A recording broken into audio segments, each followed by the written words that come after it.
Our next comic comes direct from a two-night stand at the Washington Street Depot. You may have read about him. Then again, maybe you didn't. Here's Andy Ruminski!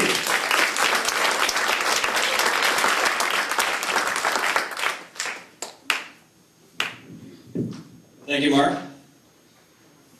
Hey, welcome to Gary, Indiana, the Steel City. If you drove down Broadway like I did tonight, you know why they call it that, got that nickname. Everything's been stolen. It's not all that bad. Not everything's that bad here. They got a great airport here, but right now they're selling naming rights to it, and the highest bidder was Decon. They didn't like the slogan. You can fly in, but you can't fly out. You know, there's a presidential campaign going on. 20 days we have a primary here in Indiana.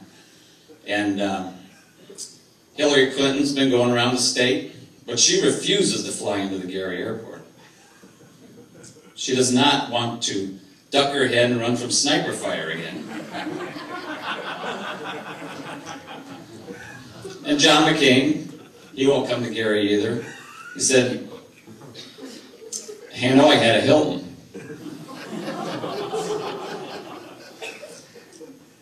Barack Obama, but can't leave him out. His handlers, they decided they're going to make him into a regular guy, so they sent him bowling.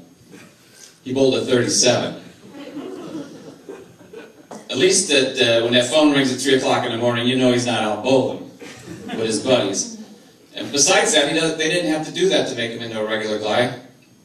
We already know he falls asleep in church.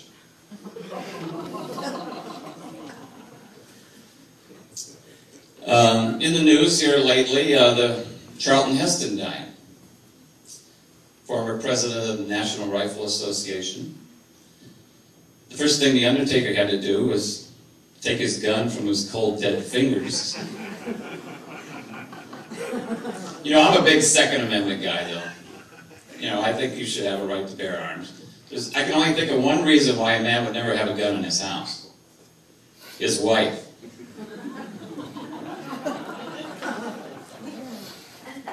You know, growing up, I always wanted to join the armed forces.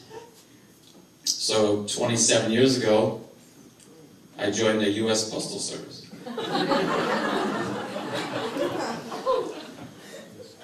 And we're known for our sense of humor.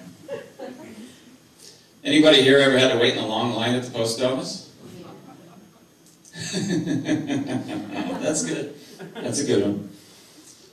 You know, and part of the reason why we do that, you know, we have to ask these questions, you know, and a lady will come in, she's got a package, and, you know, he asks, is it fragile, liquid, perishable, or hazardous?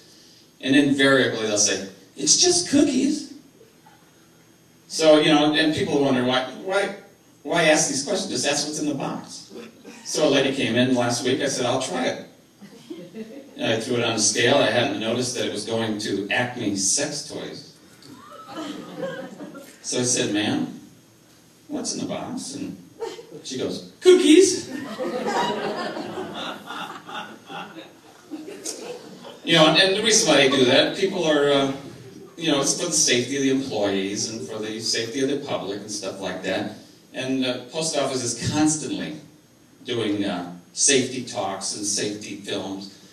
And it's usually after the fact, though. Because last week we had one on danger of bombs in the mailbox, presented by Stumpy the Rural Carrier.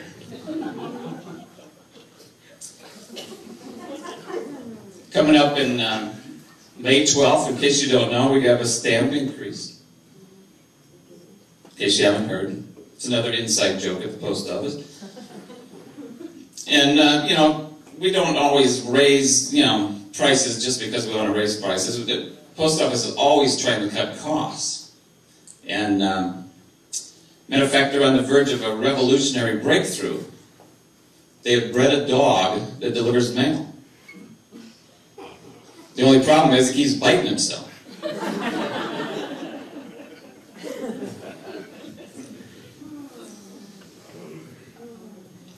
Now, cost, the price of gasoline's pretty bad. Unless there's an oil executive here, you all have to pay it. But coming down here tonight, I had to get some gas, and I pulled in the gas station, went to prepay, only had $5 in my pocket. The clerk asked me, "Is that for here or to go?" But I found a way, and you might want to try this, in order to cut your gas cost by 20%. Instead of driving to work every day, call in sick once a week.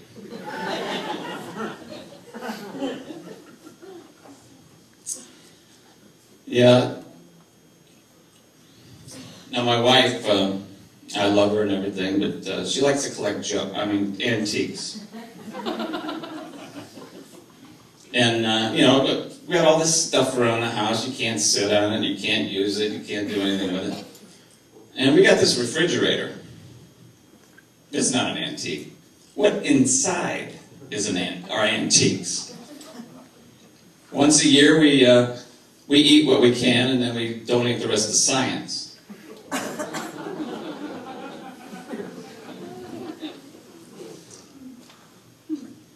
Down in Texas, there's this, I was listening to NPR, and that's National Socialist Radio, if you're not sure.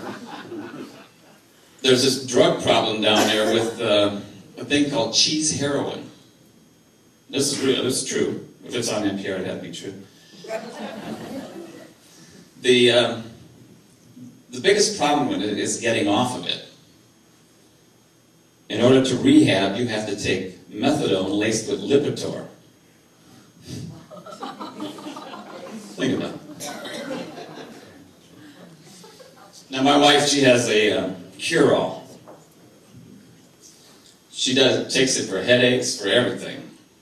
You name it, it goes on, it works, it just cures everything. It's an over-the-counter drug that anybody can buy. It's Vicks VapoRub. Well, my hemorrhoids were acting up last week. And I'm breathing a little easier now, only it's out of a different part of my body. I'm Andy Ruminski, thank you very much. Andy Ruminski.